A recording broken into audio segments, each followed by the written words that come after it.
Apa arti firman? Hah? Menurutmu Anda apa? yang membuat statement, aku mau tahu dulu perkataanmu tuh. Firman itu apa? Jangan asal ngomong. Kamu tadi ngomong itu Ya iya, aku mengatakan perkataan. Nah, sekarang firman itu apa? Gimana? Menurutmu dulu. Firman itu apa? Begini Blender, kamu tadi mengatakan menyampaikan satu ayat bahwa Allah mengatakan, di mana di situ yang mengatakan Allah berfirman? Sebelum aku jawab, aku minta pemahaman dulu. Jangan sampai salah. Sebelum aku menjawab, coba firman itu menurutmu apa? Menurut ejaan bahasa Indonesia, perkataan. Perkataan clear ya? Menurut ejaan bahasa Indonesia, Dan menurutmu, menurut imanmu? Menurut Yohanes 1 ayat 1, firman itu adalah Allah. Nah, untuk apa aku menjelaskan? Berantem nanti kau nggak akan percaya. Kalau kayak gitunya. Enggak perlu ku jelaskan sama kau. Kalau kau mengatakan firman itu adalah jangan Allah. ngarang.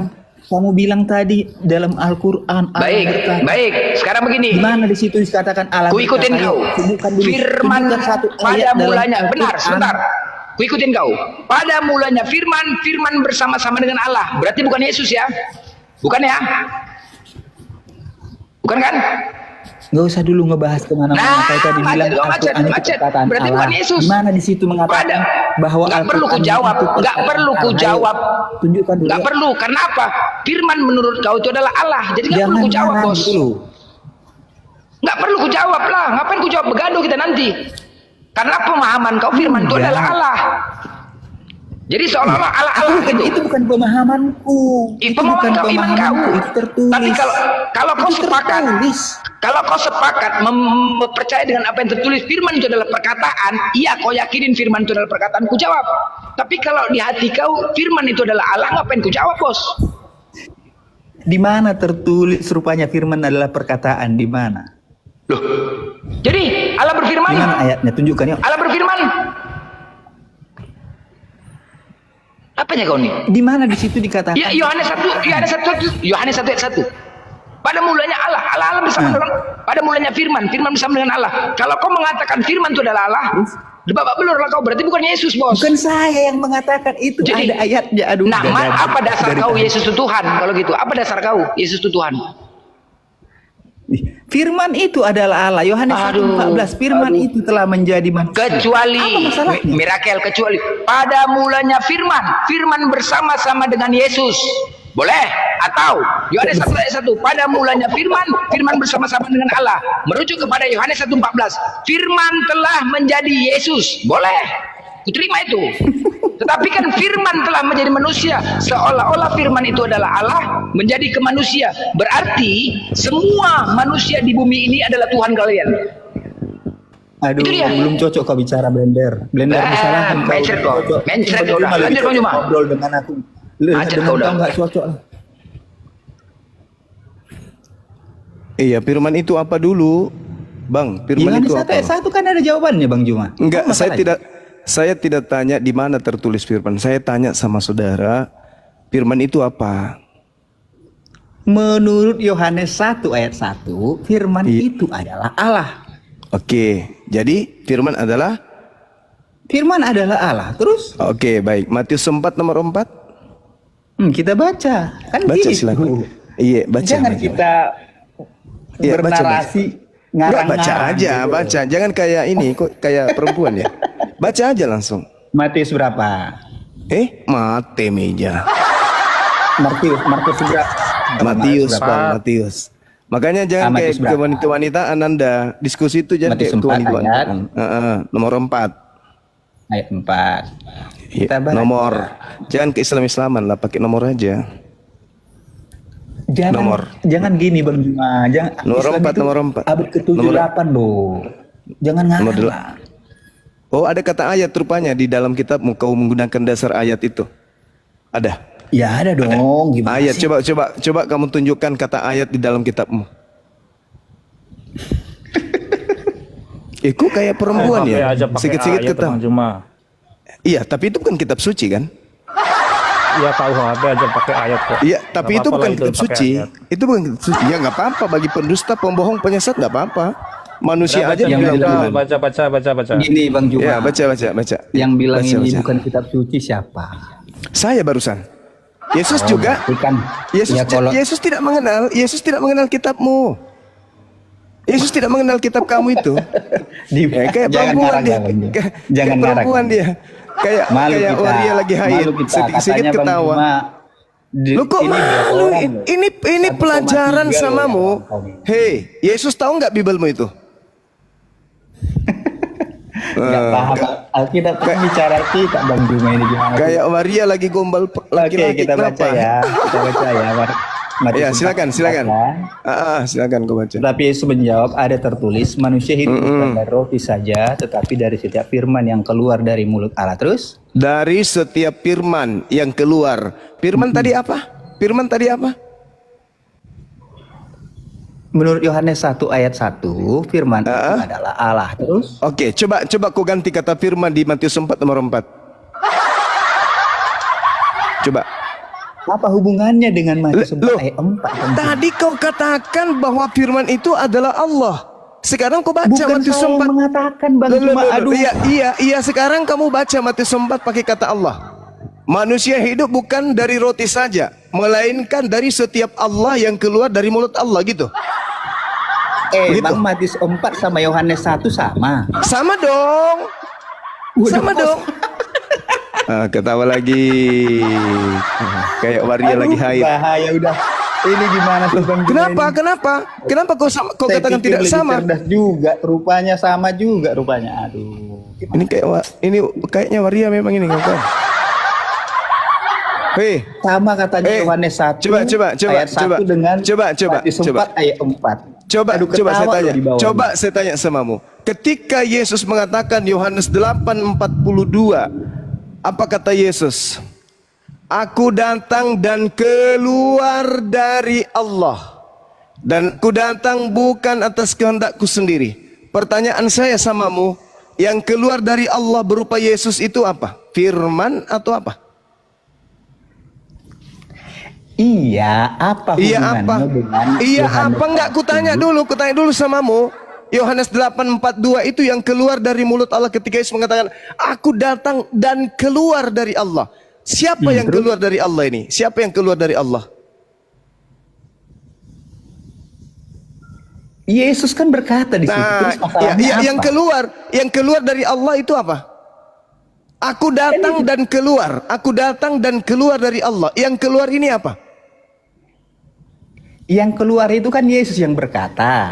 Iya, yang berarti keluar Yesus keluar yang dari keluar, Allah. kan begitu masalahnya. Yang keluar, iya, Yesus ini apa? Yesus ini apa? Yesus itu adalah firman. Berarti yang Matius 4 nomor 4 yang keluar dari mulut Tuhan itu apa tadi? Firman, terus? Ya, jadi kalau Yesus adalah firman dan Yesus adalah Tuhan, berarti setiap firman yang keluar dari mulut Tuhan yang berupa manusia itu adalah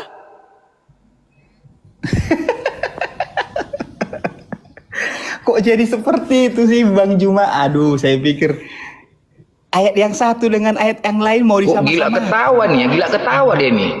ya ini kayak Karena saya lucu loh melihat gangguan kalian, seks kayaknya orang ini. Enggak, serius. Saya ketawa Dia sendiri melihat. lebih dominan suka sama lelaki kayaknya gayanya. Saya bilang samamu, Yesus mengatakan Yohanes 8 nomor 42. Aku keluar. Kau katakan Yesus itu firman yang adalah Allah itu sendiri. Yesus mengatakan aku keluar dari Allah. Bahkan dia jelaskan, dan aku datang bukan atas kehendakku sendiri. Matius 4 nomor 4 itu juga ucapan Yesus. Manusia hidup bukan hanya dari roti, tetapi dari setiap firman yang keluar dari Bapa. Berarti Bang Suma adalah apa yang keluar dari Bapa? Aku datang ke dunia ini keluar sebagai apa dari Bapak Bang Sumanya ini? Keluar sebagai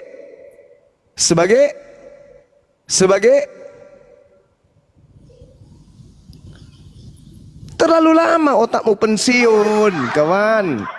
Saya mau Kristen. dengar kamu Bang Juma. Saya mau dengar kamu dulu berceramah. Lu kok ceram? Oh, memang Anda Biar- gangguan. Anda berobat psikiater. Anda ini ada gangguan. Iya.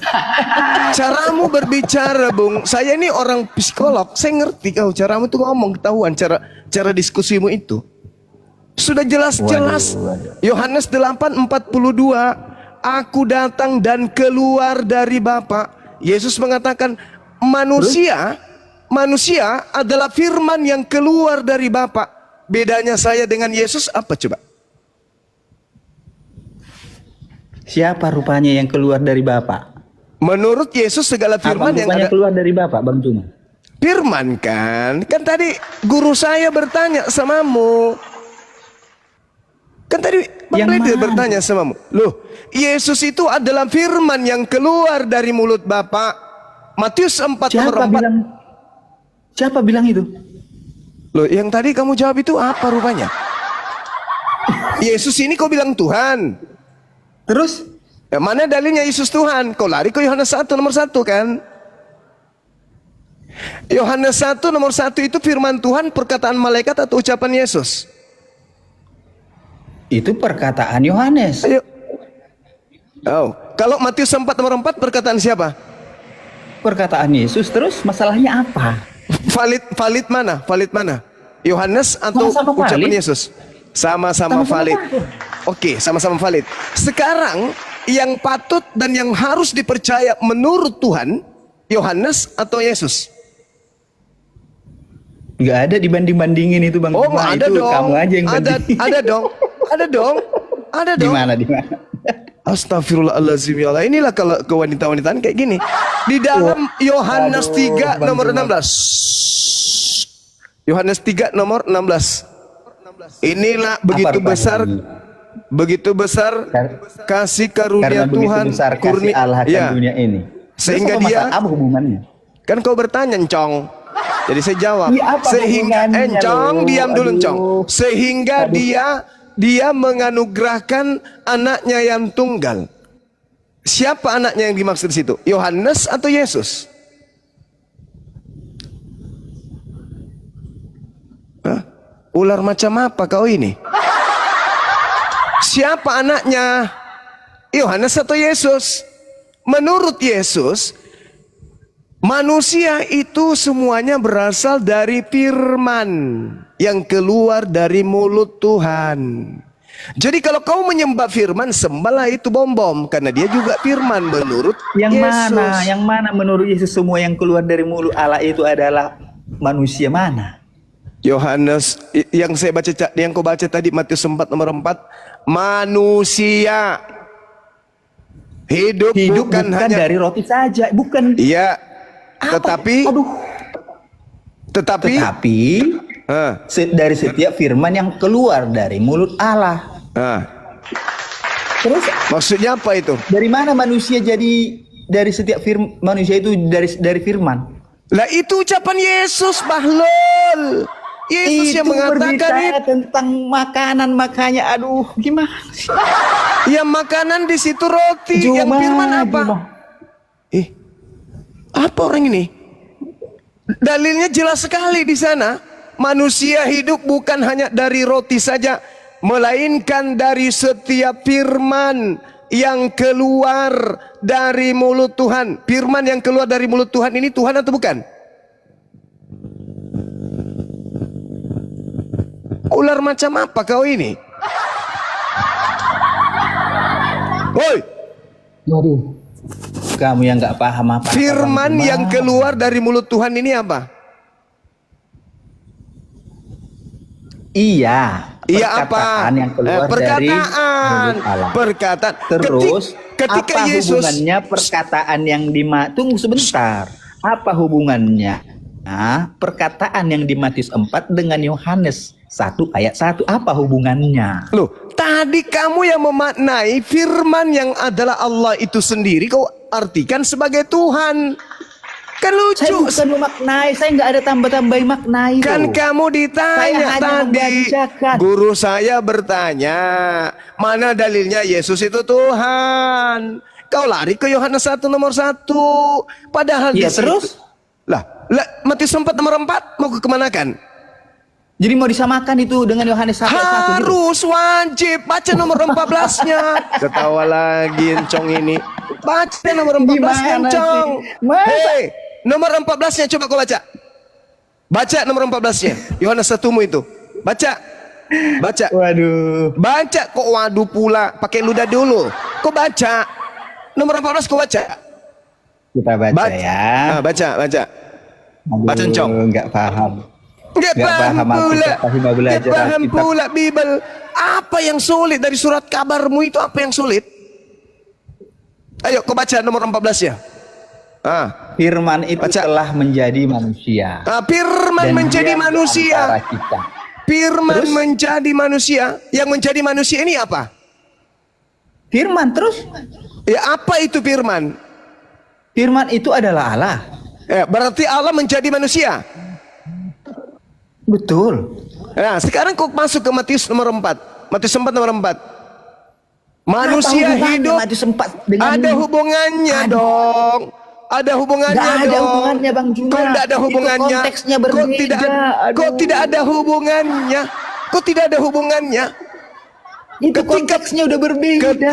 Anda yang mengartikan berbeda, kucluk, karena kamu menyembah Yesus. Jadi kau membedakan antara manusia. Udah kau turun monyet kau turun. Kau Aduh, turun. pintar lagi, Kau Bang Juma, belajar lagi. turun kau monyet. Anak asu turun. Kamu yang mengartikan sendiri, firman menjadi daging. Yesus uraikan, manusia hidup bukan hanya dari roti saja, tapi dari setiap firman yang keluar. Berarti kita ini keluar dari Tuhan menjadi daging, anak monyet. Kamu kalau nggak ada ilmu, cukup kau mendengarkan. Jangan kau ngotot dalam kebodohanmu. Woi, penyembah makhluk gurun. Jangan Bang kau Dimas, ngotot Bang dalam Dimas. kebotolanmu. Belajar lagi. Ular Bang apa Dimas. macam kau ini? Halo abangku. Apa? Silakan Kalau saudara. buat- Pakai akal kalau ya buat saya- diskusinya. Jangan ngotot doang. Pakai akal. Kalau Matius 4 ayat 4 itu pengertiannya kalau buat saya, Iya. kalau manusia hidup, ketika dia sudah hidup di dunia, Mm-mm. dia itu hidup bukan dengan roti saja, tetapi dengan firman juga dia harus hidup. Firman yang Itu keluar pengertian dari saya, ya firman yang dari keluar mulut Allah, dari mulut Yesus, firman yang keluar dari Allah. mulut Tuhan. Bukan dong dari Allah, bukan dari mulut Allah. Maksudmu dari Allah itu bukan dari mulut Tuhan. Bukanlah, beda. Jadi Itu maksudmu yang saya- mulut. Jadi maksudmu bedanya dengan Yesus itu apa? Mulut Tuhan jadi Yesus gitu. Kalau itulah yang saya maksud tadi, Mm-mm. bahwa kita hidup itu ketika kita sudah hidup di dunia ini, kita bukan lagi hanya dengan makan roti, makan nasi dan lain sebagainya, tetapi juga kita harus makan firman. Itulah yang mati saya meja. bilang tadi. Berarti saudara kalau Anda makan firman berarti saudara makan Tuhan. Alamak. Aduh. Gawat gua, Bah. Parah. Firman Yang giliran artinya ketika makan firman itu kita Alamak, harus makan melakukan hidup. Tuhan. Kita harus melakukan hidup, melakukan kegiatan kita sehari-hari Iya dengan sama, firman Yesus Tuhan. pun mengatakan itu. Yohanes 4, Yohanes 3, nomor 34. Yohanes 4 nomor 34. Yesus pun mengatakan hal yang sama. Makananku adalah melakukan setiap firman yang keluar dari mulut Tuhan. Ya sama. Terus apa? Kenapa kamu menjadikan anak Maria sebagai sembahanmu? Sebenarnya saudara, agak berat memang. Kenapa? Karena Yesus yang datang ke tengah-tengah Bani Israel itu, Yesus yang mengajarkan dirinya manusia. Ente paksakan jadi Tuhan. Padahal Yesus atau Kristus yang kau sembah itu bukan Yesus itu. Yesus yang beda yang kau sembah itu. Yesus yang datang di padang gurun kepada Paulus.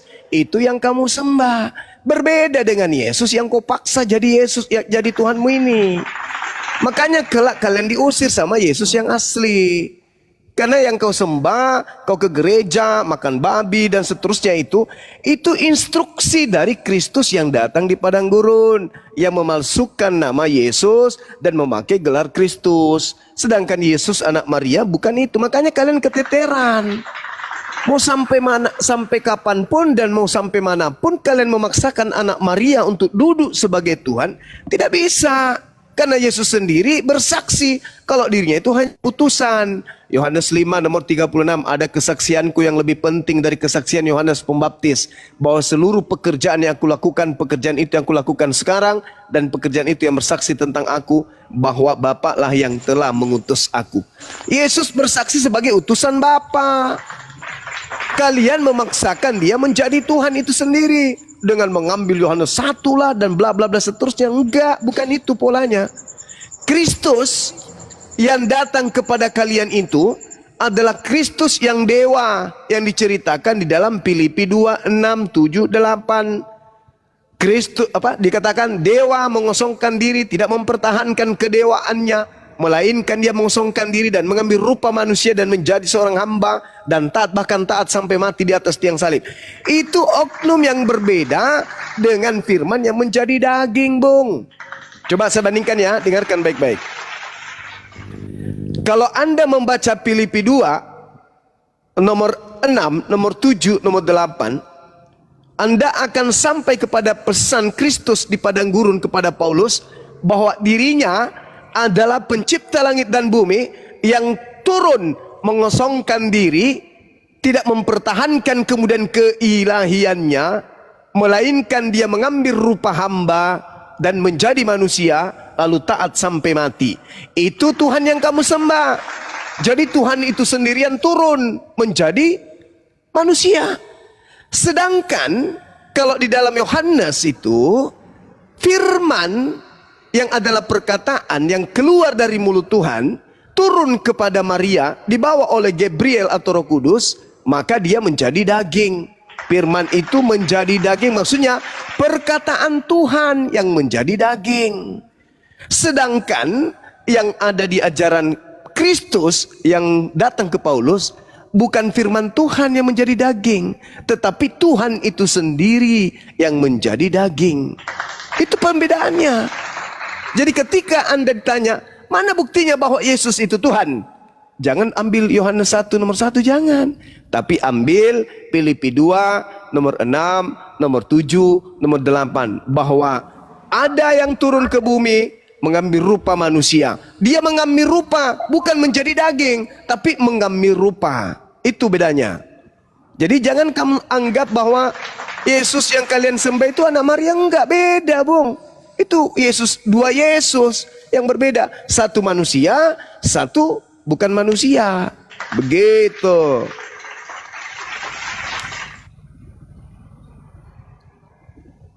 Silakan.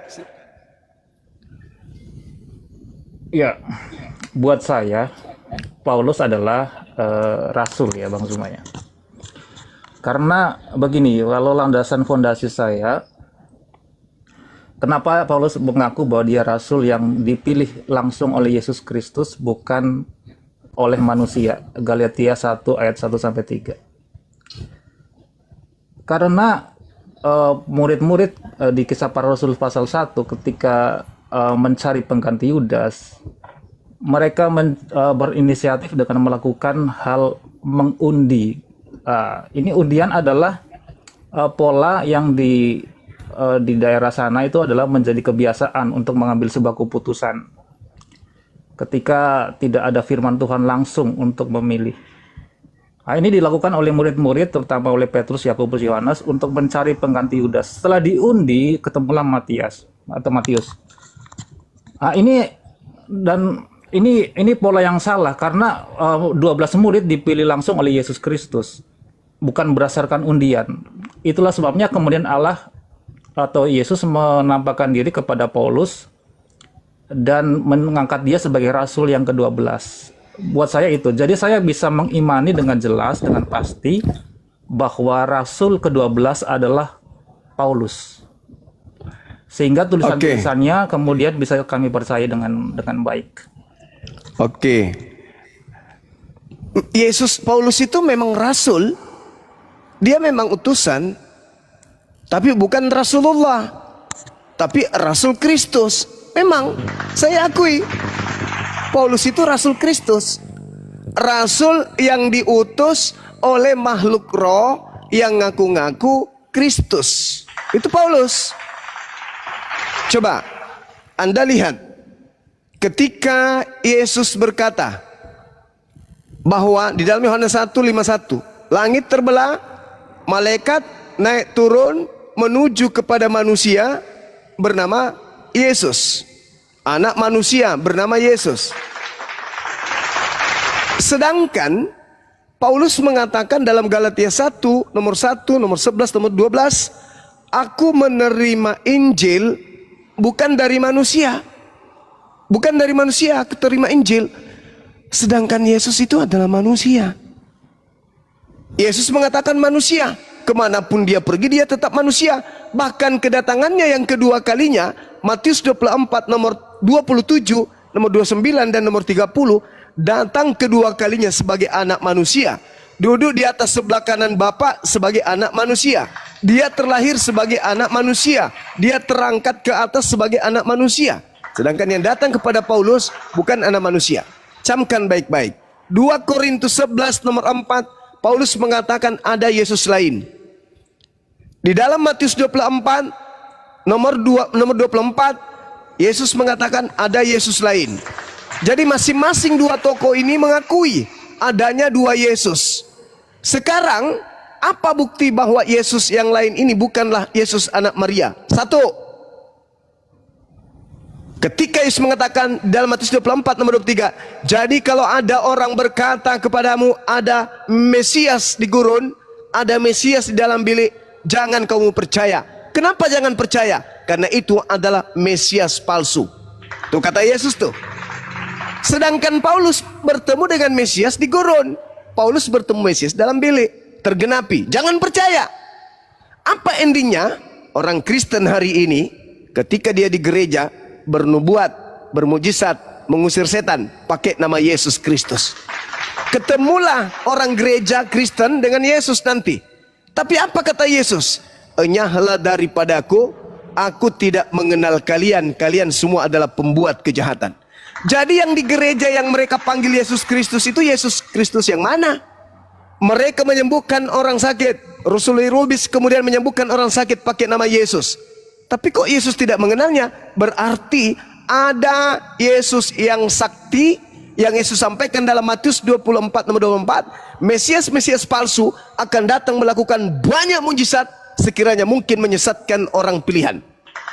Berarti Rasul Irubis, Andi Simon menyembuhkan orang sakit pakai nama Yesus, tapi bukan Yesus anak Maria, tapi Yesus si penyesat, si bilisis ini yang dinubuatkan oleh Yesus. Jadi kalau saudara mengatakan saya percaya Paulus adalah utusan Yesus Kristus, ya saya katakan betul. Tapi yang mengutusnya bukanlah Yesus anak Maria, melainkan Yesus penghuni padang gurun. Itu yang bukan manusia. Bagaimana mungkin Yesus datang ke Paulus sebagai manusia? Karena dia sudah naik ke surga. Ya, itu poin. Kemudian Bagus. Matius 24 itu konteksnya adalah pendengarnya. Kita harus kembali kepada pendengarnya ya. Pendengarnya adalah ahli Taurat, orang Farisi, dan juga murid-murid Tuhan Yesus. Nah, ini berbicara kepada mereka sebagai bagian dari bangsa Israel, bahwa mereka ketika Yesus sudah naik ke surga, pada nantinya mereka akan mengalami banyak penderitaan. Terutama di dalam hal kenegaraan mereka sebagai orang Israel, mereka akan semakin ditekan oleh orang Romawi. Pada akhirnya kerajaan atau kota Yerusalem kemudian dihancurkan dan diganti nama, dan di situ mereka secara orang Israel mereka banyak mengalami penderitaan, tekanan, dan lain sebagainya. Nah, di dalam penderitaan itu mereka akan berpikir kembali tentang Mesias yang sudah dinubuatkan dalam kitab mereka. Nah, di situ Yesus mengingatkan mereka supaya mereka mengingat kembali bahwa Mesias sudah datang. Mesias yang adalah Yesus sendiri sudah datang, dan mereka akan diingatkan kembali kepada Yesus Kristus. Jadi mereka diingatkan supaya ketika ada Mesias lain yang berusaha memperjuangkan negara mereka dari penjajah Romawi, mereka ingat, jangan percaya, jangan lihat mereka. Kita tahu ada beberapa pemimpin dari bangsa Israel, orang-orang Zelot yang menjadi pemimpin untuk menjadi pembebas mereka dari bangsa Romawi. Nah, di situ Tuhan Yesus mengingatkan, jangan percaya mereka sebagai Mesias. Tetapi mereka harus ingat bahwa Mesias sudah datang, yaitu Yesus Kristus yang sudah naik ke surga. Bung, Paulus itu Ya, mengaku silakan. Paulus itu mengaku didatangi oleh sosok cahaya dan juga suara di tahun 50-an. Yesus anak Maria itu sudah terangkat ke langit di tahun 33. Sebelum dia terangkat ke langit, Yesus sendiri mengatakan di dalam Yohanes 16 nomor 7 sampai nomor 15 bahwa yang datang kepada muridnya setelah dia terangkat itu adalah roh kebenaran. Aku akan pergi karena lebih baik aku pergi, sebab kalau aku tidak pergi maka seorang penolong lain itu tidak akan datang kepadamu. Maka aku harus pergi supaya dia datang. Dia yang datang setelah aku pergi adalah roh kebenaran. Pertanyaannya, yang datang kepada Paulus di padang gurun itu siapa? Coba. Yesus sendiri. Nah, disitulah ketahuan bahwa itu adalah penyesat. Karena Yesus berkata, setelah aku pergi yang datang adalah roh kebenaran, bukan aku. Aku harus pergi. Kamu benar, aku memang harus pergi. Sebab kalau aku tidak pergi, roh kebenaran itu tidak akan datang. Maka ketika Yesus pergi, yang datang itu roh kebenaran, bukan Yesus. Sedangkan Paulus mengaku yang datang kepadanya Yesus. Sedangkan Yesus datang itu ada dua. Yang pertama Yesus penyesat, yang kedua adalah Yesus yang datang sebagai tanda akhir zaman.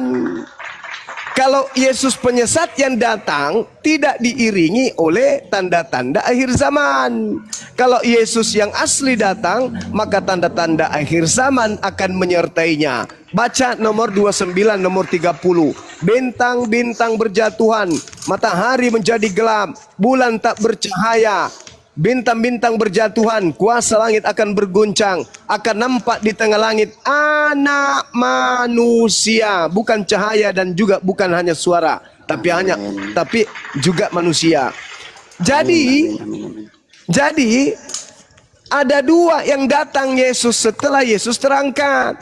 Yang pertama Yesus yang asli, berarti kiamat. Yang kedua Yesus yang palsu, berarti penyesat. Itu yang datang kepada Paulus bukan pembawa tanda kiamat, tapi yang datang kepada Paulus adalah pembawa malapetaka. Jadilah kalian Kristen. Jadi yang Anda ikuti itu bukan Roh Kudus, tetapi Yesus palsu. Sampai sini paham? Ya, begini.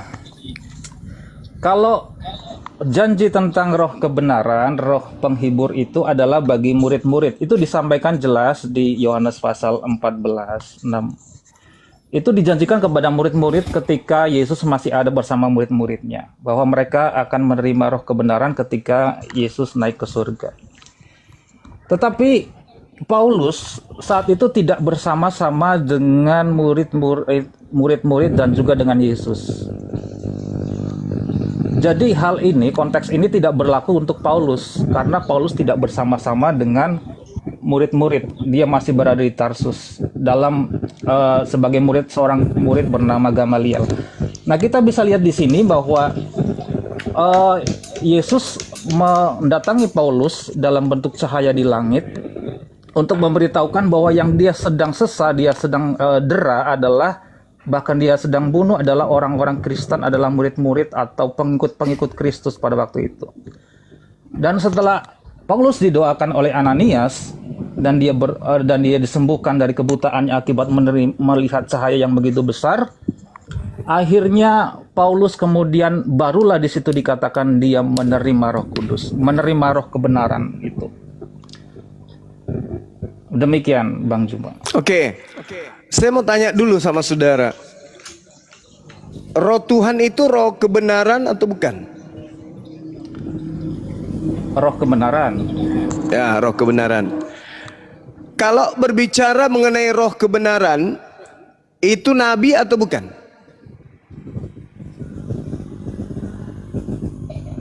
Bukan dong. Bukan ya. Ku baca ya dalil samamu ya. Di dalam Bilangan 11:25, lalu turunlah Tuhan dalam awan dan berbicara kepada Musa, kemudian diambilnya sebagian dari roh yang hinggap pada Musa dan ditaruhnya di atas ke-70 tua-tua itu. Ketika roh itu hinggap pada mereka, kepenuhanlah mereka oleh roh itu seperti seorang nabi. Jadi kalau roh Tuhan datang kepada seseorang, maka orang itu akan berlaku seperti nabi.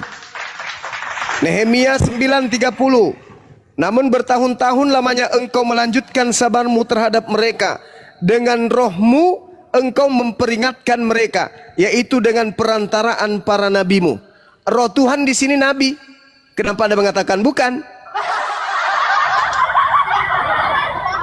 Seperti nabi kan? Seperti nabi kan? Bukan seperti nabi. Jadi Bukan. dituliskan tadi di yang abang baca itu seperti nabi. Iya, karena dia bukan nabi. Dia bukan nabi. Tapi ketika roh kebenaran yang ada pada Musa diambil separoh, lalu disimpan kepada 70 tua-tua, maka nampak orang itu seperti nabi. Sama seperti Musa. Menjadi seperti nabi. Menjadi seperti Nabi Musa. Coba Anda baca baik-baik.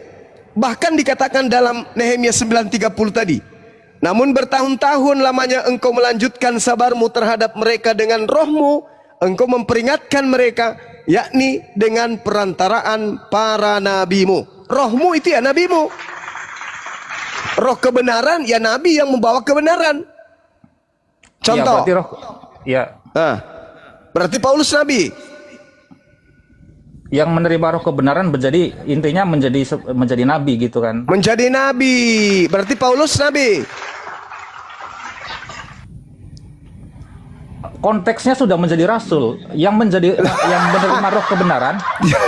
Begini, yang menerima roh kebenaran, roh penghibur itu ada beberapa. Ada nabi, ada rasul, ada gembala, ada guru, ada penginjil. Itu yang menerima konteks menerima roh kebenaran.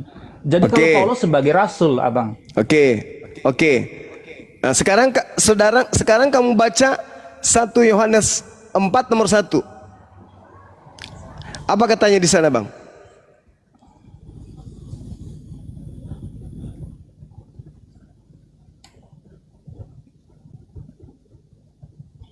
Coba dibaca keras biar semua orang tahu. 1 Yohanes berapa? 1 Yohanes 4 nomor 1.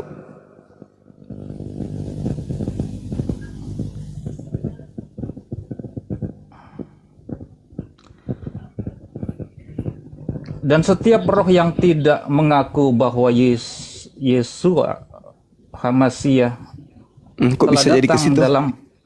dalam daging tidak berasal dari Elohim, dari Allah. 1 Yohanes 4. Iya ini ya. 1 Yohanes 4 nomor 1, Bang.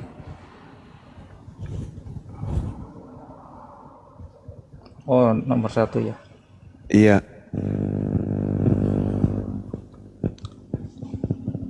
Saya ganti di TB dulu aja. Silakan.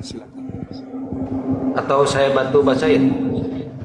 Saudara-saudaraku, itu dia Bang. Iya, betul. Saudara-saudaraku yang kekasih, janganlah percaya akan setiap roh, tetapi ujilah roh-roh itu apakah mereka berasal dari Allah, sebab banyak nabi-nabi palsu yang telah muncul dan pergi ke seluruh dunia. Nah, jadi roh ini nabi, berarti yang harus datang kepada Paulus nabi. Sebab roh ini harus diuji apakah dia itu berasal dari Tuhan atau berasal dari setan. Sedangkan yang datang kepada Paulus kok jadi Yesus. Nomor Yohanes 14:16. Aku akan minta kepada Bapa agar Bapa mengutus seorang penolong lain. Siapa penolong ini? Penghibur. Siapa penghibur ini? Roh kebenaran. Siapa roh kebenaran ini? Seorang nabi. Adalah baik, adalah benar perkataan kalian. Lebih baik aku pergi. Sebab kalau aku tidak pergi, maka roh kebenaran itu tidak akan datang. Apabila roh kebenaran itu datang, maka dia akan memuliakan aku. Sekarang ketika roh itu datang kepada Paulus, apakah memuliakan Yesus? Tidak. Apa buktinya dia tidak memuliakan Yesus? Galatia 3 nomor 13. Kristus telah menebus kita dari kutuk hukum Taurat dengan jalan menjadi kutuk karena kita, sebab ada tertulis, terkutuklah Kristus yang mati di atas tiang salib. Kenapa harus Kristus yang terkutuk?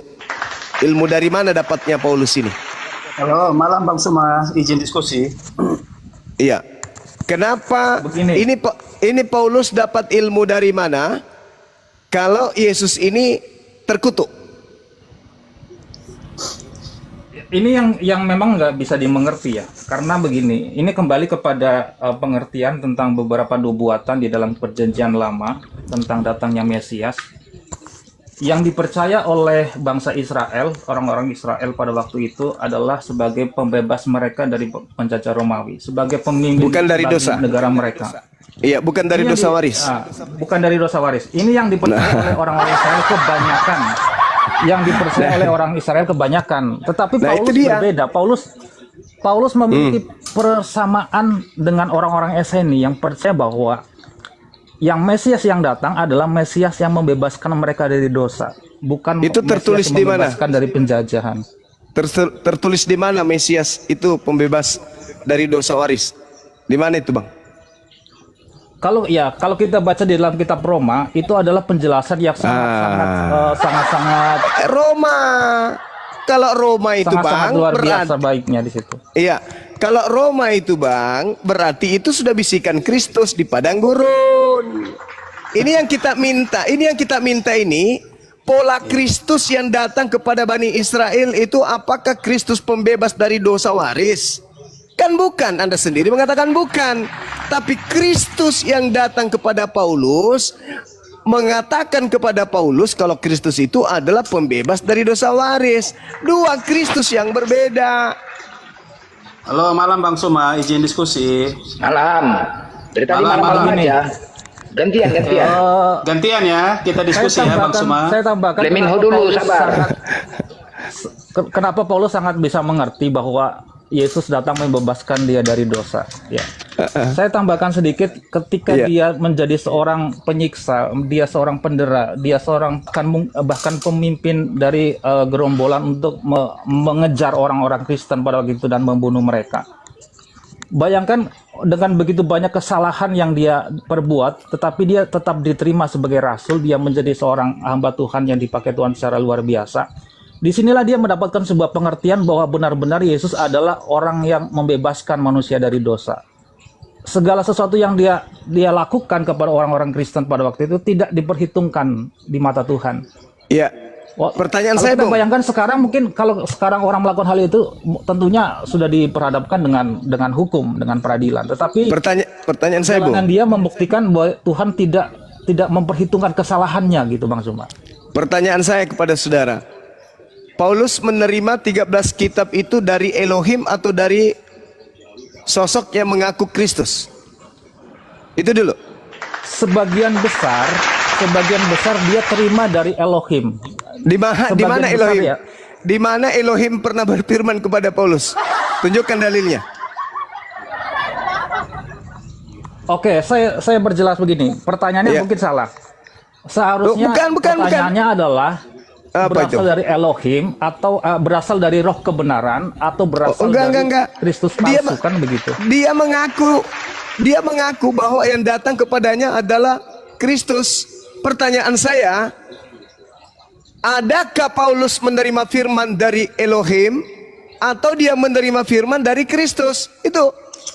Sederhana. Sederhana. Oke, izin diskusi Bang Suma. Sabar. Dijawab dulu Bang. Sabar Saudara Maco, waktu kita masih ada Siap. 60 tahun ke depan, sabar. Silakan Saudara Emi. Iya, dia dari Emi. Dari? dia terima dari Kristus dong, dari Tuhan. Dari Kristus. Yesus Tetapi anak bukan Maria. Kristus palsu. Tunggu sabar. Yesus anak Maria menerima firman dari mana? Itu kembali mundur ke belakang. Kami percaya bahwa Iya, memang. Memang Yesus harus. adalah bahwa Harus, Yesus Bang. Yesus adalah firman itu sendiri. Dia adalah kalimatullah, bukan kalamullah. Saudara dia adalah keliru. kalimatullah.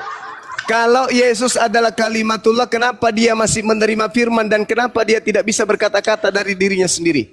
Yohanes Itu 12 bentuk nomor 4. komunikasinya. Itu Gimana bentuk ini? komunikasinya Tadi katanya dengan dia Bapa. adalah firman, sang firman.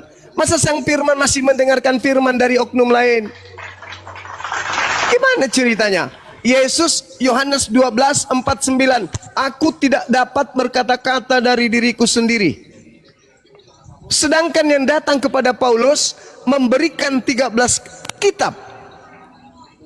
Itu bergelar Kristus.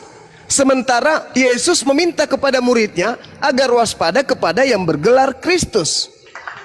Pencipta langit dan bumi yang diperkenalkan oleh para nabi-nabi Yahudi, El Gibor, El Eroi, Adonai, Hasem, Elohim, Yehova, Yotepape, Hasem, tidak pernah bergelar Kristus Tuhannya Yahudi itu. Tetapi kok Oke, ada kita- Kristus? Ya, silakan. Kita kembali kepada pengujian, bentuk pengujian seorang nabi, seorang rasul adalah dia memuliakan Allah. Betul ya Bang Sumaya? Nah, kalau Betul. kita telusuri dari pelayanan Rasul Paulus selama kurang lebih 30 tahun sampai dia akhirnya mati. Di sana dan perjalanan dia kalau kita lihat di peta di Bible itu kita lihat petanya, kita temukan begitu banyak perjuangan-perjuangan dia, begitu banyak pelayanan-pelayanan dia yang dia rintis. Dan kemudian begitu banyak hal-hal yang dia lakukan kepada jemaat-jemaat dan menulis 13 surat dan bahkan akhirnya mati sebagai seorang martir. Ini membuktikan bahwa dia adalah dia menerima roh yang berasal dari Allah karena hidupnya mempermuliakan nama Allah. Bagaimana ceritanya Anda mengatakan itu? Anda baca Filipi 2. Apa yang dikatakan di sana? Tuhannya orang Yahudi kah itu yang dimaksud atau Tuhannya orang Romawi kuno kah itu yang dimaksud?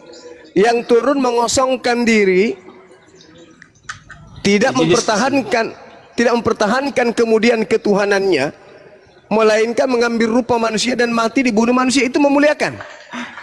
Izin diskusi Bang Sekali Suma. lagi itu sebuah pengertian Izin. yang dia terima dari nubuatan-nubuatan di dalam perjanjian lama yang dia secara baik dan dia mengerti secara baik, bukan sesuatu Saudara, yang sedang tidak mempermuliakan nama Allah. Bang Liminho, buktikan dengan ayat Bang Liminho biar kita Anda sebagai diskusinya. seorang Kristen yang tak ada hubungannya dengan Yahudi dan kitabnya Yahudi, kenapa mencoba untuk mengambil kitabnya Yahudi, membenarkan konsep yang dibawa oleh Kristus? Izin diskusi Bang Suma biar kita Yang punya- gunakan Alkitab. Ya. Ya, kita gunakan Alkitab saja Bang Nubuatannya Suma. yang kami ambil, pengertiannya yang kami ambil, bukan kami ambil kitabnya secara mentah-mentah, tetapi pengertian dari isi kitab itu yang kami ambil. Terus kenapa orang Yahudi tidak memahami seperti yang Anda pahami? Sementara mereka yang lebih anugerah paham. Allah. Inilah anugerah Allah. Anugerah Allah atau penggenapan terhadap pesan Yesus ke muridnya, waspadalah agar kamu Anugerah jangan Allah. disesatkan. Sabar, itu jawaban Anda. Tapi Yesus mengatakan, waspadalah agar kamu jangan disesatkan, sebab banyak penyesat datang kepadamu dengan memakai namaku dan berkata, akulah Kristus. Mereka akan menyesatkan banyak orang. Pertanyaan saya, orang yang disesatkan yang banyak oleh oknum yang mengaku Kristus itu mana? Sabar maju sabar. Mana orang banyak yang disesatkan oleh Kristus yang Yesus sebutkan itu? Mana? Kalau Anda mengatakan itu adalah anugerah keselamatan, berarti oke. Sekarang Anda tunjukkan kepada saya, pengikut-pengikut Kristus palsu yang banyak itu mana? Yang memanggil Tuhan kepada Yesus, bermujizat pakai nama Yesus, bernubuat pakai nama Yesus yang kelak akan diusir oleh Yesus itu, mana Nah, oknumnya hari ini? pengertian. Nah, pengertian di dalam Matius pasal 7 ayat yang 15 sampai 23 dikatakan bahwa ada orang-orang yang memanggil Tuhan dan kemudian mereka berseru, Tuhan, bukankah kami bermujizat, bukan kami berbuat dan lain sebagainya. Kemudian Tuhan berkata, aku berterus terang, aku tidak mengenal kamu pembuat kejahatan. Ini kita harus korelasikan antara melakukan kehendak Bapa dan melakukan kejahatan. Oke, Kita kehendak Bapa bandingkan ada. itu.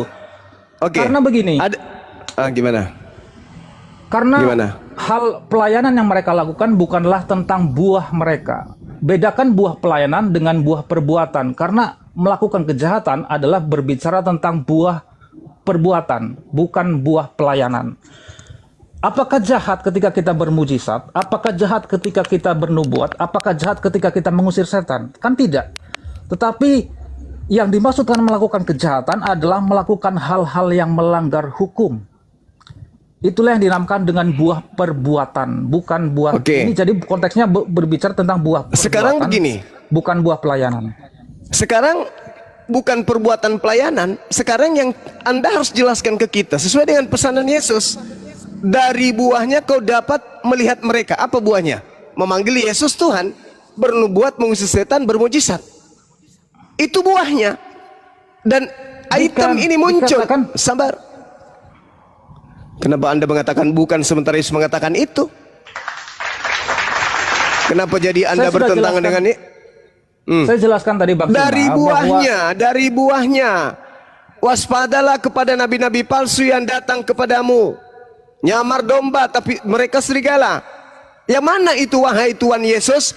Lihat dari buahnya. Apa buahnya? Memanggil aku Tuhan, bernubuat, mengusir setan, bermujizat, pakai namaku, tetapi tidak berdasarkan atas kehendak Bapa. Kan atas kehendak Bapa. Betul? Betul? Saya coba bernalar sedikit, saya coba bernalar bahwa apakah jahat ketika kita mengusir setan, apakah jahat ketika kita bernubuat, apakah jahat ketika kita melakukan Ya tanya, mujizat jawab itu kepada nanti orang kepada yang Yesus. kepada orang yang membutuhkan. Iya, nanti tanya Makanya, Yesus. melakukan- Tanya Yesus nanti ketika Anda bertanya Makanya- mengatakan seperti itu, kamu bantah Yesus. Yesus, emang jahat kalau saya bernubuat pakai namamu, bermujizat mengusir setan pakai namamu? Memang itu jahat. Anda bantah Yesus dong. Oleh sebab itu, yang dimaksud buah di sini, yang dimaksud buah dari semak duri adalah berbicara tentang hati mereka. Loh, Hati yang kemudian membuahkan. Kok jadi Anda yang ngarang? Loh, Sekarang itu ada di mana? Di mana? Di ayat-ayat sebelumnya. coba. Tidak Coba Anda mungkin baca dari Matius semak duri akan 7:15. menghasilkan buah yang baik.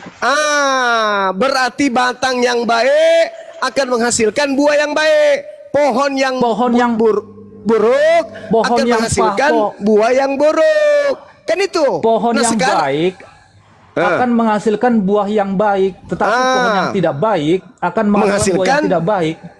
Buah yang tidak baiknya menurut Yesus tadi apa? Memanggil, bernubuat, mengusir setan, bermujizat pakai nama Yesus, tetapi tidak melakukan kehendak Bapa. Sekarang saya tanya, atas kehendak siapa kalian ke gereja hari Minggu? Berarti saya clearkan dulu di sini. Mereka melakukan pelayanan-pelayanan itu tapi tidak melakukan kehendak Bapa kan? Iya. Mereka melakukan pelayanan itu tapi mereka tidak melakukan kehendak Bapa kan? Berarti Betul. Berarti kehendak Makanya saya Bapa bertanya. ya kehendak Bapa begini. Kehendak Bapa dan pelayanan-pelayanan mereka berarti dua hal yang berbeda kan? Bukan. Murid-murid Yesus, Bung, memanggil Yesus itu dengan panggilan mulia. Apa itu? Rabam wamaran. Mereka memanggil Yesus itu dengan panggilan guru dan tuan. Kurios dalam bahasa Yunani.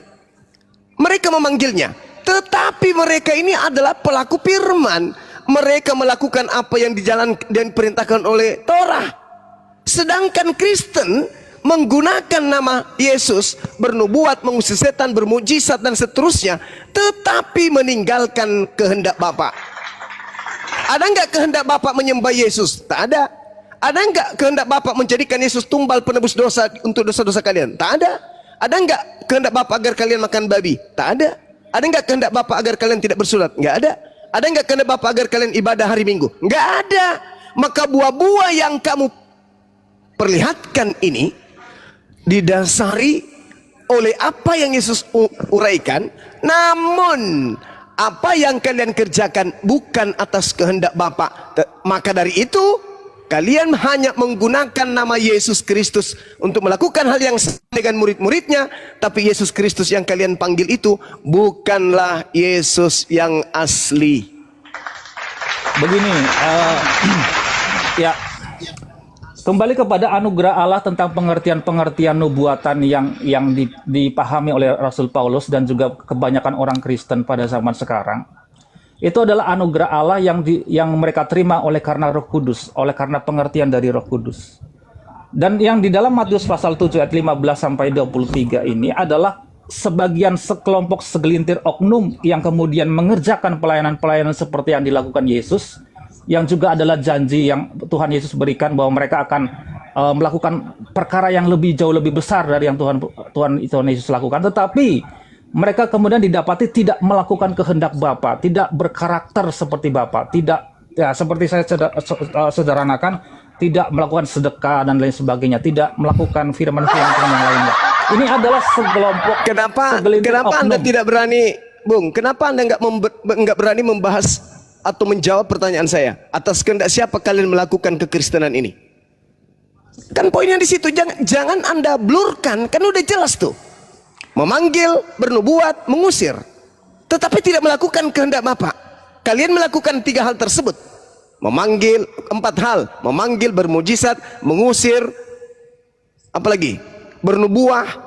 Tetapi kehidupan keagamaan kalian tidak berlandaskan terhadap kehendak Bapa. Saya buktikan. Atas kehendak Bapakah kalian menyembah Yesus? Atas kehendak Bapakah kalian makan babi? Atas kehendak Bapakah kalian tidak bersunat? Atas kehendak Bapakah kalian ibadah minggu? Jawab itu. Kalau atas yang kehendak Bapak mana perintahnya? Sekolah ibadah minggu mana perintahnya? Kalau itu kehendak Bapak, ada. Mana perintahnya makan babi? Kalau itu kehendak Bapak. Perintah Bapak untuk tidak bersunat mana? Ada. Nggak ada Yang apa disampaikan oleh Abang Zuma adalah sesuatu hal yang bersifat sekunder, bukan sesuatu hal yang primer. Tapi yang Itu alamak. Kalau Anda hanya mengurai, dengarkan saudara. Ini yang sekunder ini. Kenapa? Pola kehidupan Yesus dengan pola kehidupan Kristen bak laksana langit dengan kolong kandang ayam. Yesusnya mencerminkan. Yang primer adalah seperti ketika Yesus menyuruh seorang pemuda yang kaya untuk menjual hartanya. Dia melakukan hukum Taurat, dia melakukan semua hukum Taurat. Itu yang sesuatu yang primer. Oke. Nah sekarang dan mengikut Yesus dan dikatakan mengikut Yesus. Itu yang sesuatu yang primer. Nah sekarang ini ketika dikatakan di sana jangan membunuh, boleh nggak membunuh Yesus? Ini berbeda konteks. Ini sudah berbeda konteks pula. Kehendak Bapak jangan membunuh orang yang benar. Kok beda konteks? Ini kan berbicara mengenai kehendak. Kalau dituduh pun sebagai yang membunuh Yesus, yang melakukannya adalah orang-orang Romawi dan ahli-ahli mereka Taurat berdosa yang atau tidak? Mereka berdosa atau tidak? Iya berdosa, mereka berdosa. Mereka berdosa. Yang takut, terutama juga ahli-ahli Taurat yang takut karena pelayanan Yesus yang luar biasa, menyaingi pelayanan mereka, menyaingi mereka sebagai pemuka agama pada waktu itu. Oke, Anda mengatakan berdosa. Baik, tolong di mana dalilnya firman datang kepada orang Roma untuk jangan membunuh? Ada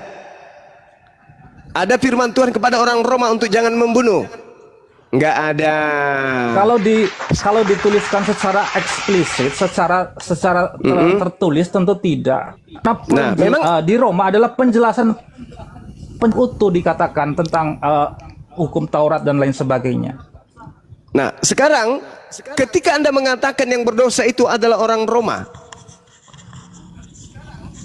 bagi Anda nih, si Roma yang pendosa ini, bagi Kristen dia pahlawan atau bukan?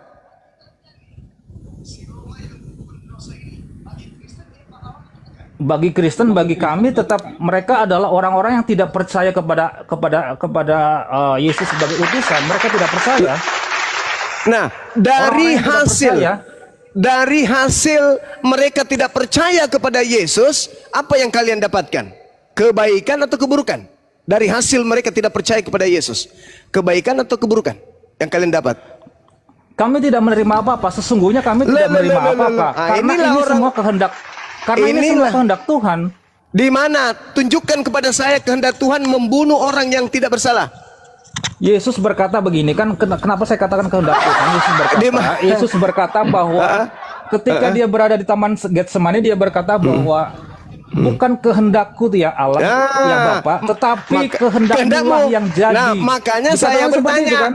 Mana kehendak Bapa agar orang benar dibunuh untuk pelaku dosa? Mana kehendak Bapaknya? Tertulis di mana? Ulangan kah? Keluaran kah? Imamat kah? Yeremia kah? Yesaya kah? Di mana tertulis kehendak Bapa untuk membunuh orang benar? Di mana?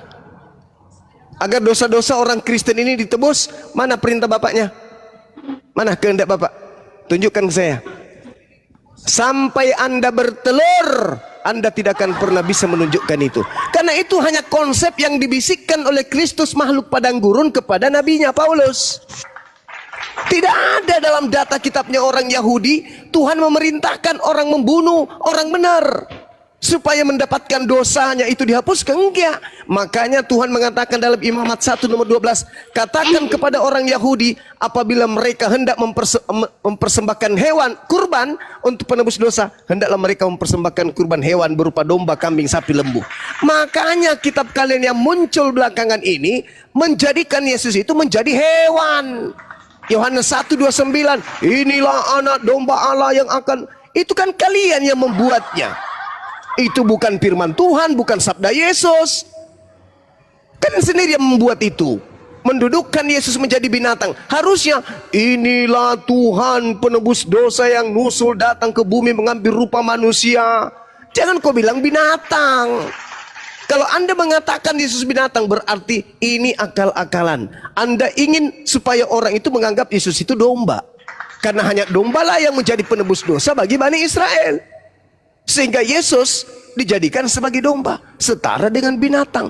Ini penghinaan. Nah, sekarang saya kembalikan kepada saudara. Uraikan di sini. Waktu Anda 1 jam, silakan Anda berapi-api. Tunjuk dalil dari kitab Yahudi. Bapak berkehendak menerima kemudian persembahan darah dari orang yang tidak berdosa untuk menebus dosa-dosa orang Roma, Katolik, Protestan, dan seterusnya sebagai pelaku-pelaku dosa ini. Saya tunggu 1 jam, silakan. 1 jam kita lah mencret bang, 1 jam. Iya. 5 menit aja mencret. Siapkan pulpen, karena pasti ilmu semua ini yang keluar setelah ini. Ya, sekali lagi begini, mungkin ini silakan. saya juga silakan. Dalil silakan pertama. Gini. Dalil pertama. Saya sudah agak terlalu lama di sini, mungkin ada yang ingin berdiskusi. Oh, nggak ada dalil. Begini, sekali lagi ini adalah sebuah pengertian yang diterima oleh Rasul Paulus, kemudian dia bisa menerangkannya dengan jelas di dalam kitab Roma dan lain sebagainya, di Galatia dan di Efesus. Kehendak Bapak mana? Kehendak Bapak. Ini adalah pengertian yang Rasul Paulus terima dari ketika dia mengerti tentang kitab-kitab Perjanjian Lama. Karena sekali lagi dia adalah seorang ahli Taurat, ya. Dia adalah seorang ahli Taurat, murid daripada Gamaliel. Dia sangat pintar Taurat. Pintar, tapi dia cerdik. bisa mengerti nubuatan di dalam kitab Perjanjian Lama. Berarti nggak ada kehendak Bapaknya, nggak ada kehendak Bapak. Berarti murni kehendak iblis. Nggak ada kehendak Bapak, bang. Berarti kehendak iblis, karena Bapak menghendaki. Imamat 1:2. Katakanlah kepada orang-orang Yahudi, apabila mereka hendak mempersembahkan korban penebus dosa, hendaklah mereka mempersembahkan kambing, domba, sapi, lembu. Itu kehendak Bapak. Kehendak Bapak Keluaran 23 nomor 7, nomor 8. Jangan engkau bunuh orang yang benar, jangan kau bunuh orang yang tidak bersalah. Itu kehendak Bapak. Kehendak Bapak agar bunuh orang yang benar demi untuk menebus orang yang bersalah mana? Tidak ada. Ya, itu memang pengertian sulit diterima kalau kita tidak menerima ilham dari Roh Bukan Kudus. sulit diterima. Itu sulit diterima, bang. Tapi Memang tidak sulit bisa diterima bagi orang yang berakal. Makanya Yesus mengatakan, waspada kepada penyesat yang datang kepadamu dengan memakai namaku, Namanya penyesat. Kalau Anda sudah masuk ke dalam lingkarannya, ya kayak gini alasannya. Memang agak berat, kita memang sulit untuk menerima. Bukan sulit, memang nggak bisa diterima bagi orang sehat akal. Ya karena Bagaimana ini mau sesuatu yang di luar akal. Ini kalau saya katakan ini di supra akal, memang jauh dari akal. Inilah yang Inilah yang disebut dimaksud disesatkan. Inilah yang dimaksud dengan imannya di sini. Kita berangkat dari Saudara, iman di sini. salah ente. Itu bukan iman, itu yakin, itu percaya. Kalau iman itu landasannya akal. Ini mah akal-akalan, bagaimana mau dikatakan iman? Itu bukan iman, itu modal percaya doang. Itu bukan iman. Iman itu Ya, sesuatu iman itu Ya. Bung, sesuatu yang berdasarkan ucapan perbuatan antara akal dan wahyu. Bagaimana Anda mau mengatakan ini iman? Ini adalah kepercayaan Anda, ini keyakinan Anda, tapi tidak sampai pada level iman. Kalau iman itu di Islam adanya. Kalau Begitu dikatakan, saudara. Sebagai dikatakan yakin, percaya, ya silakan seperti itu. Tetapi iya, inilah itu yang betul. ya, boleh dikatakan inilah sebuah keyakinan, sebuah kepercayaan betul. yang juga harus diikuti dengan akal. Dengan yang dimaksud dengan akal adalah apa? Firman-firman Apa? yang dituliskan Akal-akalan. bahwa sesuatu yang kita terima dengan akal, yang bisa kita terima dengan akal untuk kita lakukan. Itu yang dimaksud dengan Ya, kehendak Bapa. mana kehendak Bapaknya, mana firmannya? Ada? Banyak tertulis. Ya di mana? Satu aja, gak usah banyak. Satu pun saya minta. Bahwa Tuhan berkehendak mempersembahkan orang yang tidak berdosa Kehendak untuk Bapak orang-orang yang berdosa. dan kemana-mana Abang semua. Jangan Iya, kemana. mana kehendak Bapak? Satu kehendak Bapak yang Satu harus aja. menjadi dasar sebagai Iya, seorang satu pengikut aja. Kristus adalah, saya contohkan 1 Tesalonika 5 ayat 18 Ya dikatakan, lama. bersyukurlah Kehendak dalam Bapa segala itu, hal, seperti itulah yang dikehendaki oleh Bapa. Nah, itulah Kehendak kehendak Bapa, Bapa. kita harus menjadi seorang yang ahli syukur. Saudara, Itulah kehendak Bapa. ini Itu yang saya fondasi. minta. Ini kehendak Bapak yang saya minta, bukan kehendak Kristus. Loh, Yang kehendak Anda Bapak bacakan itu dituliskan, 1 kehendak Bapak Tesalonika. dikatakan seperti itu, kehendak 1 Bapak. Tesalonika itu bukan kehendak Bapak, itu kehendak Kristus yang datang kepada Paulus di padang gurun Cahayu.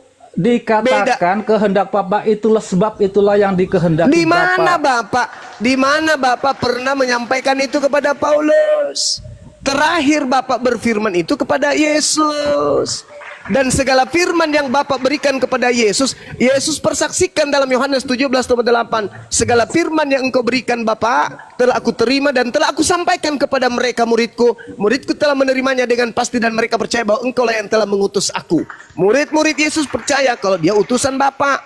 Yesusnya utusan Bapa. Setelah Yesus menyampaikan segala firman, itu adalah firman terakhir Bapa kepada manusia, utusannya bernama Yesus. Bapa Elohim tidak pernah berfirman kepada Paulus, nabinya orang Kristen. Yang Dan berfirman Paulus- kepada Paulus itu adalah Kristus yang Roh adalah makhluk kebenaran. padang Paulus gurun. menerima dari firman itu dari Roh Kudus, Roh kebenaran. Karena Roh Kudus Bohong. juga mengilhami firman Tuhan kepada orang yang Itu dipilihnya. penipuan yang sudah sangat luar biasa, terbuka di depan publik. Yang datang kepada Paulus bukan roh kebenaran. Siapakah engkau Tuhan? Akulah Yesus yang kau aniaya. Apa pula roh kebenaran Anda katakan? Sudah saya Aku katakan menerima tadi, Injil. ketika Aku menerima Injil bukan Ananias dari manusia, mendoakan, tapi ketika Ananias tapi dari mendoakan, Yesus Kristus. barulah, Anda pula ketika bawa Ananias roh kebenaran. mendoakan, barulah Roh Kudus itu penuh kepada Paulus. Ketika Alamak. Ananias mendoakan. Saudara, Anda mengerti enggak ketika Yesus mengatakan dalam Matius 24 nomor 2, nomor 4, nomor 5. Kata mereka itu bukan satu orang loh. Ketika ada Kristus palsu datang, itu mereka banyak. Makanya di data nomor 24-nya dikatakan apa? Sebab Mesias palsu. Banyak Mesias, bukan cuma satu doang. Jadi Mesias palsunya datang ke Ananias, Mesias palsunya datang kepada Paulus, Mesias palsunya datang kepada pengarang buku Wahyu di Pulau Patmos. Itu semua Mesias, Bong. Sedangkan Anda membawa kata Ananias ini. Ananias ini siapa pula dia? Murid Yesus? Bukan. Ngaku-ngaku ketemu Yesus. Ananias, ya paman, pergilah engkau di satu jalan. Di sana ada orang bernama Saulus. Temui dia. Aku akan menjadikan dia sebagai alatku untuk memberitakan kebenaran. Kata siapa? Ananias. Emang Ananias ini siapa? Nabi kagak. Murid Yesus bukan. Siapa Ananias itu? Siapa dia? Orang yang ada di Damsyik. Siapa itu? Nggak tahu. Inai. Bagaimana Anda bisa mengatakan itu sebuah kebenaran? Sedangkan Yesus yang mengatakan waspada kepada orang yang mengaku bertemu dengan Kristus. Berarti harus waspada kepada Ananias. Kalau Anda sehat. Pintar Berarti kali Anda kau harus berbohong waspada ya, Juma. kepada Paulus. Kalau Anda sehat. Berarti Anda harus waspada kepada pengarang kitab Wahyu. Kalau Anda sehat. Berarti Anda harus waspada kepada para murtadin yang mengaku-ngaku bertemu dengan Kristus. Kalau Anda sehat. Kalau Anda percaya kepada Yesus, endingnya, hasil akhirnya, tinggalkan Kristen. Harus, wajib. Kalau Anda percaya kepada Yesus. Itu solusinya, silakan. Aku yes, tinggalkan Kristus. Oh Yang lain iya, yes. tinggalkan Kristen. Kalau percaya kepada Iya. Yesus, tinggalkan Kristen. Itu solusinya, Yes. nggak ada yang lain. Oke, Aku saya yes. ada yang lain, saya closing statement aja dulu Bang Zuma, bahwa Silakan, Rasul Paulus, saudara, saya silakan. percaya bahwa Rasul Paulus dengan segala tulisan-tulisannya yang diilhami oleh Roh Kudus, dia adalah murid ke-12 daripada Yesus. Rasul Saudara, ke-12. Yohanes 6 nomor 70, bukankah aku Yesus yang memilih engkau yang 12 orang ini? Dan satu di antaramu adalah iblis. Terima kasih, Anda sudah mengakui Paulus adalah iblis itu. Karena ketika Yesus mengatakan 11 murid, di situ nggak ada Paulus. Tapi Anda menambahkan Paulus masuk menggenapi yang 12. Terima kasih. Terimalah Ya. keadaannya, Pauluslah iblis Ya, yang silakan. dimaksud oleh Yesus. Yohanes 6 Orang Kristen nomor pun mengerti 70. bahwa yang dimaksud Silakan. adalah Yudas. Ya, silakan. Terima kasih. Oke, kalau yang dimaksud dengan Yudas adalah murid yang adalah iblis, berarti betul. Yang kamu sembah adalah iblis, yang adalah Yudas, yang datang kepada Paulus mengaku Yesus Kristus. Udah selesai. Udah selesai. Mau Anda katakan itu Paulus, Anda mengatakan itu Yudas, no problem. Artinya bahwa di antara murid Yesus ada dua nih. Paulus, Yudas, Yudas, Paulus, Paulus, Yudas, dua-duanya adalah setan.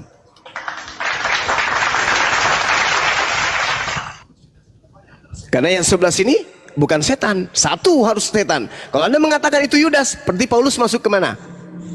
Murid pilihan hanya 12 kata Yesus. Anda baca Yohanes 6 nomor 70. Muridnya hanya 12 yang murid pilihan. Anda menambalkan Paulus masuk. Siapa yang digantikan? Yudas. Posisi setan, dia duduk di posisi setan. Saudara, Ya, silakan Pak. Silakan Mas Zuma. Ampun bilang. Ampun dulu bilang. Enggak dong, bilang enggak dong. Ampun dulu bilang. Yang terakhir Bang Zuma itu cuma mempermainkan kata aja. oh bukan, Mempermainkan emosi, bukan emosi saudaraku, aja itu. bukan saudaraku. Saya berdasarkan dalil. Silakan yang lain lah. Yohanes 6 nomor 70 itu cuma 12. Ketika Yudas tergantikan, maka yang menggantikan adalah Paulus. Posisi yang digantikan itu kursi. Kursi sebagai apa? Sebagai iblis. Bukankah aku yang memilih? Oh dengar. Bukankah aku yang memilih engkau yang 12? Dan satu di antaramu adalah iblis. Iblisnya kan Yudas, gimana sih? Nah, ketika iblisnya Yudas, Paulus masuk, dia mau mengganti siapa di situ? Siapa yang dia mau gantikan? Yang digantikan adalah posisi kerasulannya, Abang. Kerasulan dari Yudas. Bukan Yudasnya yang Masalah diganti. generasi. Gak bisa. Anda istirahat dulu. Bisa lah, bisa itu bisa. Sebelum istirahat bilang ampun dulu lah. Sebelum istirahat ampun Gurunda bilang gitu. Gitu dulu. Oke, Kalau saudara, ampun, lembutkan nggak hati boleh saudara. Ketemu lagi nanti. Iya, silakan datang lagi kembali, kita diskusi lagi. Ampun dulu, ampun bilang. Jangan nggak tidur malam ini ya. Jangan nggak tidur. Jangan nggak tidur. Ya tadi Daniel tadi mengatakan banyak cakap. Apa maksud kau? Naik ke atas, naik, main. Jangan ini ya pakai data. Jangan sok keras. Kalau pakai congor cempakkan, pakai data bos. Iya, pakai data, Bos. Nah, dari tadi Bang Juma pakai data, bukan pakai congor. Kau jangan pakai congor. Giling kau nanti kalau pakai congor. Iya, tenang Udah, aja. tadi Lemih udah minta ampun dia, rocker host. Gantikan naik si Daniel ke atas nih. Darel, bukan Daniel. Aku Siapa Darel. nama kau Darel ya? Nggak nampak aku. Aduh, orang kau pun apa kali pulanya. Itulah karena Oten. Karena nama Oten itu sulit nampak. Karena konten sudah dibaca tulisan itu.